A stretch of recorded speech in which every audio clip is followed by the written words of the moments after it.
To my future wife, this might be the most irrational thing I've ever done. I'm talking to someone I haven't met yet. Or maybe I have, and the timing just isn't aligned. But here's the thing. The future isn't something that just happens. It's engineered, designed, built decision by decision. And somewhere inside that design, there's you. This isn't about romance. It's about alignment. Because if you're going to build something extraordinary, a life, a family, a legacy, you don't leave that to chance. So if you're watching this and something in you feels like this message was meant for you, leave a comment. Not because it's cute, but because maybe this is the first tiny signal in a much bigger system, bringing two builders together. Love isn't a fairy tale. It's not a highlight reel. It's not slow motion sunsets and perfectly timed background music. That's entertainment. That's consumption. That's passive. What I'm talking about is something engineered, intentional, built from first principles. If we strip love down to its core components, what are we left with? Trust, respect, shared mission, growth. Everything else is decoration. And decoration doesn't hold under pressure. When life compresses, when uncertainty hits, when the plan fails and the future looks unstable, what survives isn't chemistry alone, it's alignment. I don't want a love that exists only when conditions are ideal. I want the kind that thrives in chaos. The kind that says, okay, the rocket exploded. We analyze the data, we rebuild. We launch again. No drama, no blame, just iteration.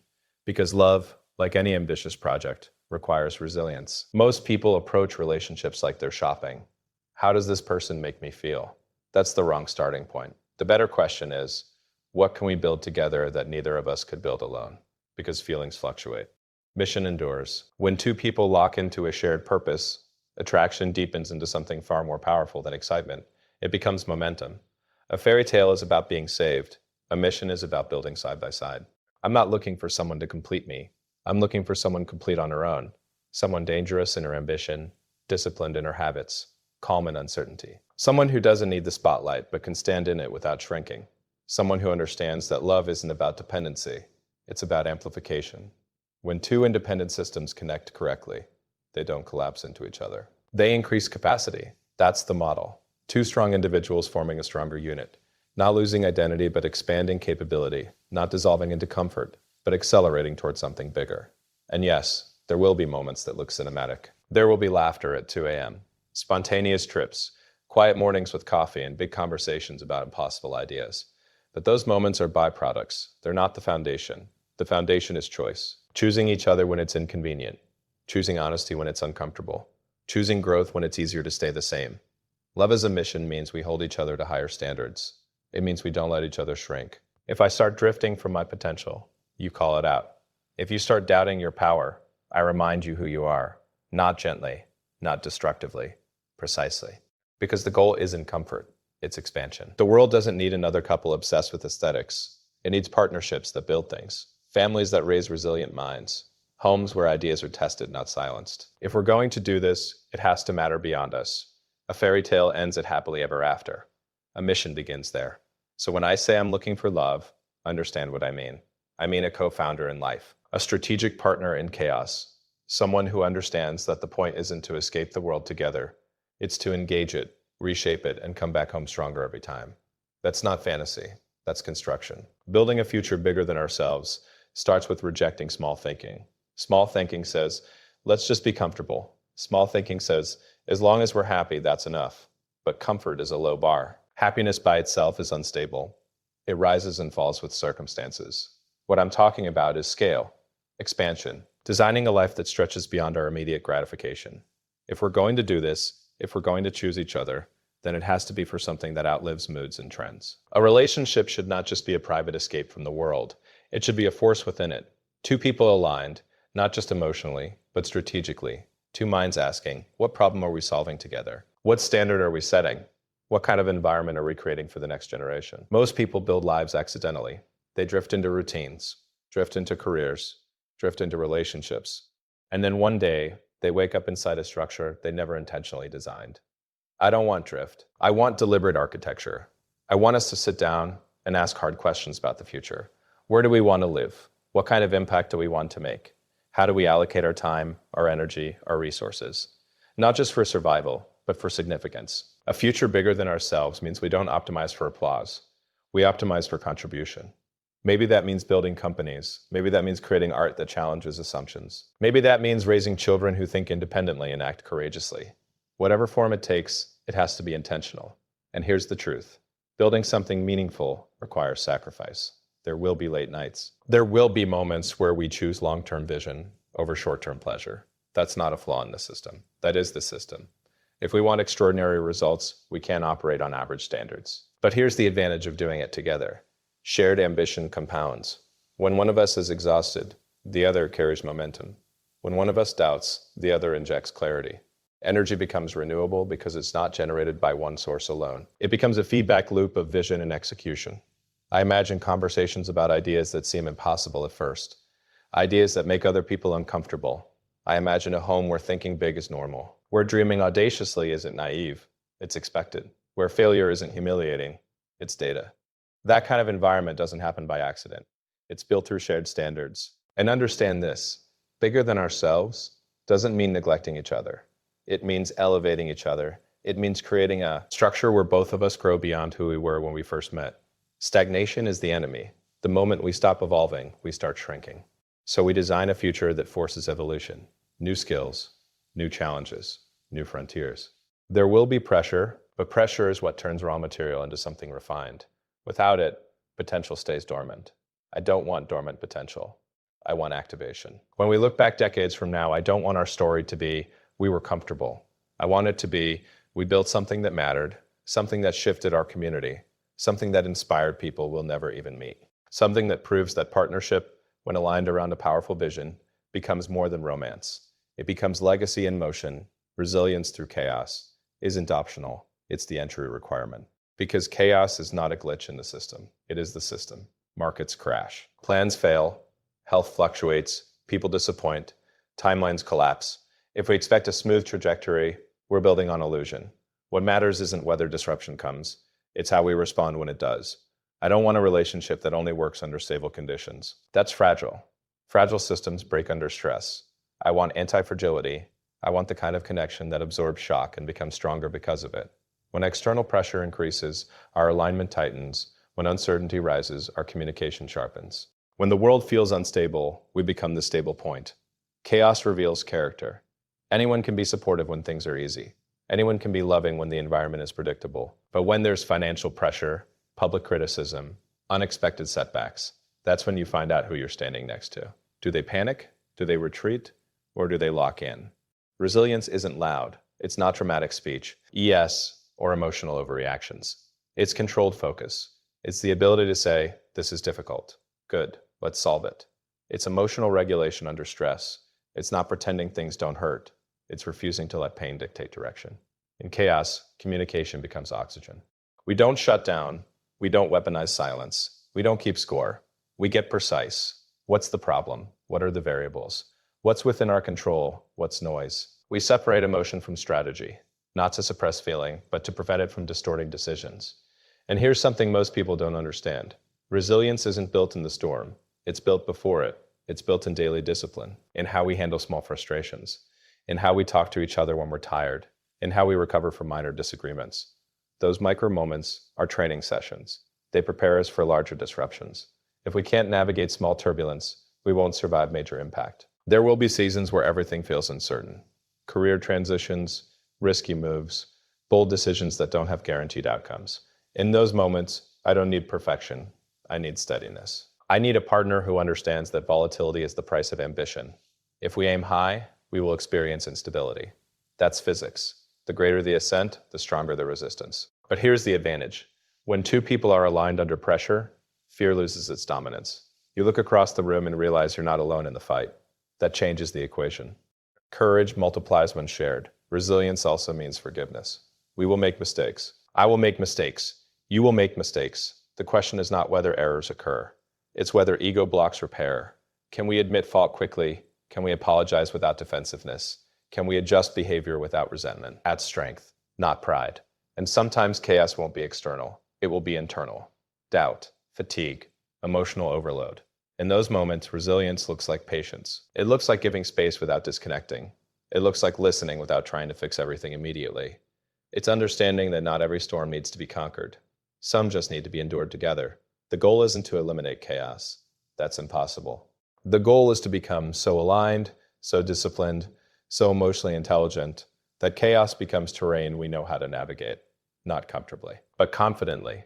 Because if we can stand steady when everything shakes, then nothing external has the power to dismantle what we've built together. It's procedural. It's not a single dramatic decision made once under perfect lighting with background music.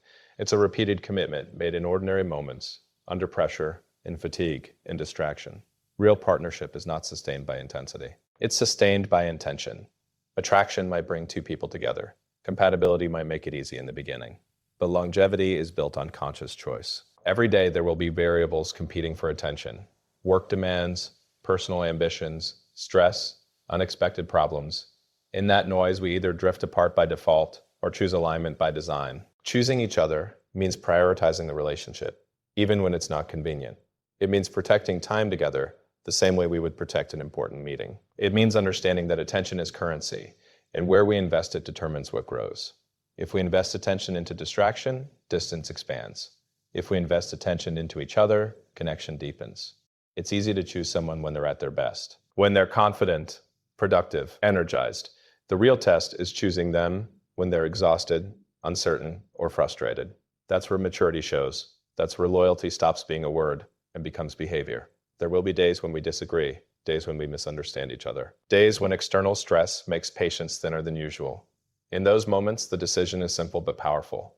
Do we escalate or do we stabilize? Do we protect ego or do we protect the partnership? Choosing each other means remembering that we are on the same side, even when perspectives clash.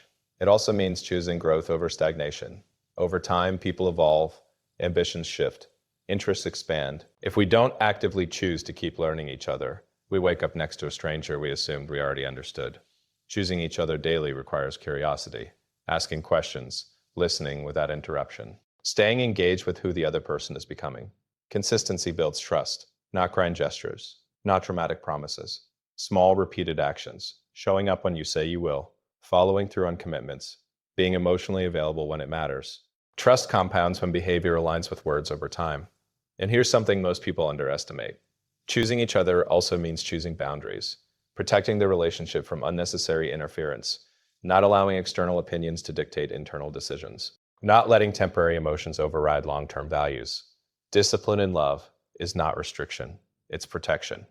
There will be opportunities that pull in different directions, career moves that demand relocation, risks that test financial stability, moments where individual ambition and shared stability feel in tension. Choosing each other means navigating those decisions collaboratively, not competitively. It means asking, how do we win together instead of F, how do I win alone? It's also about gratitude. Familiarity can breed indifference if we're not careful. When someone becomes a constant in your life, it's easy to stop noticing their effort. Choosing each other daily means consciously recognizing value, expressing appreciation, acknowledging sacrifice, respecting contribution. And the most important part, the choice must be mutual. One-sided commitment creates imbalance, but when two people wake up each day with the same internal decision to invest, to protect, to build, momentum becomes unstoppable. Love is not sustained by emotion alone. Emotion fluctuates, circumstances shift, but disciplined choice creates stability, and stability creates space for deeper intimacy, greater ambition, and stronger unity. In the end, forever is not achieved in a single promise. It's constructed in thousands of small, deliberate decisions to stay aligned, to stay respectful, and to stay committed to the shared vision we decided was worth building together.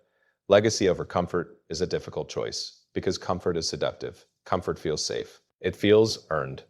It whispers that you've done enough, that you can slow down, that you can settle into routine and let the days blend together. There's nothing inherently wrong with comfort. The problem is when it becomes the objective instead of the byproduct. If we build our relationship around comfort alone, we will optimize for ease. We will avoid hard conversations. We will choose predictable paths over meaningful ones. And slowly, without noticing, potential will start to decay, not dramatically, quietly. Legacy requires friction. It requires tension between who we are and who we could become. It demands that we stretch beyond convenience. When I say legacy, I'm not talking only about wealth or public recognition. I'm talking about impact, influence, the invisible. Architecture we leave behind in people's minds and lives. Comfort says, let's keep things better. If we choose each other, I want us to choose growth, even when it's uncomfortable. To have conversations that challenge assumptions. to pursue goals that scare us slightly, to take calculated risks instead of defaulting to safety. Because the future doesn't remember who played it safe. It remembers who built something that shifted the standard. There will be moments where the easier option is obvious. Stay where we are, don't disrupt the system, don't risk criticism. But if the vision inside us demands more, settling becomes a quiet form of self-betrayal. And over time, that resentment leaks into everything. Legacy is about playing long-term games. It's about thinking in decades, not days. What kind of family culture are we creating? What values are we embedding? What example are we setting through our work ethic, our discipline, our integrity? Those choices echo far beyond our immediate circle. Choosing legacy means we don't measure success only by how relaxed we feel. We measure it by how aligned we are with our highest standards. Did we push ourselves? Did we support each other's ambition? Did we contribute more than we consumed? Comfort prioritizes present emotion. Legacy prioritizes enduring meaning. This doesn't mean we eliminate joy. It means joy becomes deeper because it's earned through effort. Rest becomes satisfying because it follows progress. Celebration becomes powerful because it marks milestones that required sacrifice. And here's something important. Legacy is built in private long before it's visible in public. It's built in discipline when no one is watching, in how we speak to each other during conflict, in how we manage resources responsibly, in how we respond to failure. Those private standards define public outcomes. There will be seasons where choosing legacy feels heavy, where the workload is intense, where results are delayed in those moments. Comfort will tempt us to scale back our vision. That's when we remind each other why we started. Not for applause, not for comparison, but because we are capable of more. If we live only for comfort, the story ends quietly. If we live for legacy, the story continues through others, through the people we influence, through the systems we improve, through the mindset we pass on. At the end of our lives, I don't want the defining memory to be that we avoided discomfort. I want it to be that we embraced challenge, stayed aligned under pressure, and built something that outlived our fears. Because comfort fades, but what we build with intention, discipline, and courage can echo far beyond our lifetime. To my future wife, if you've watched this entire video, then you already understand something most people don't. This isn't about romance for the sake of romance. It's not about aesthetics, or trends, or chasing a feeling. It's about alignment. It's about two people who refuse to live average lives, deciding to build something extraordinary together. I don't know where you are right now. Maybe you're working on your goals. Maybe you're rebuilding after a setback. Maybe you're becoming the woman I'll meet at exactly the right time. But I know this. If we ever cross paths, it won't be random. It will be because we both chose growth over comfort, discipline over distraction, purpose over passivity. And when we meet, it won't feel like a fairy tale. It will feel like recognition, like two minds that were already moving in the same direction, finally standing in the same room. Until then, I'll keep building. I'll keep becoming the man capable of leading, protecting, supporting, and expanding. Alongside you, because the kind of partnership I'm talking about doesn't happen by luck. It happens when two people prepare for each other long before they ever shake hands. So if you're watching this and something inside you says, that's the kind of life I want to build, then maybe this message was meant for you. Leave a comment, not for attention, not for coincidence, but as a signal, because the future isn't found, it's created. And maybe we're already building it from opposite sides of the same vision. Final thoughts. Camera steady. Silence for a few seconds. A slight exhale. Tone grounded and certain. To my future wife. If you've made it this far, then this isn't random anymore. This is intention meeting intention. I don't believe in passive love. I don't believe in waiting around for life to magically assemble itself into something meaningful. The future responds to clarity, and clarity begins with standards. So here's my final thought. I'm not looking for perfection. I'm not looking for someone who is committed to growth. Someone who understands that love is a responsibility, that partnership is leadership shared, that building a life together is the most ambitious project two people can take on. By the time we meet, I won't be the same man recording this video. I'll be sharper, wiser, stronger, because I refuse to stand still. And I hope you're evolving too. Not for me, not for validation, but because you demand more from yourself. When two people like that meet, it doesn't feel chaotic. It feels focused. And if you're watching this wondering whether this message is too intense, too serious, too deliberate, then maybe it's not meant for you. But if something in you feels calm reading this, steady, almost certain, then maybe you understand. We don't chase love, we prepare for it. We don't beg for alignment. We become aligned individuals. And when that alignment intersects, it doesn't need drama. It doesn't need noise. It simply works. So wherever you are right now, keep building, keep learning, Keep strengthening your mind and your character. Protect your standards. Raise your expectations. Don't shrink yourself to fit someone else's comfort. Because when we finally stand face to face, I don't want us to feel lucky. I want us to feel ready. And if you're watching this, leave a comment. Not because it guarantees anything, but because sometimes the smallest signal can start the most powerful trajectory. Until then, I'll see you in the future. We're both busy creating.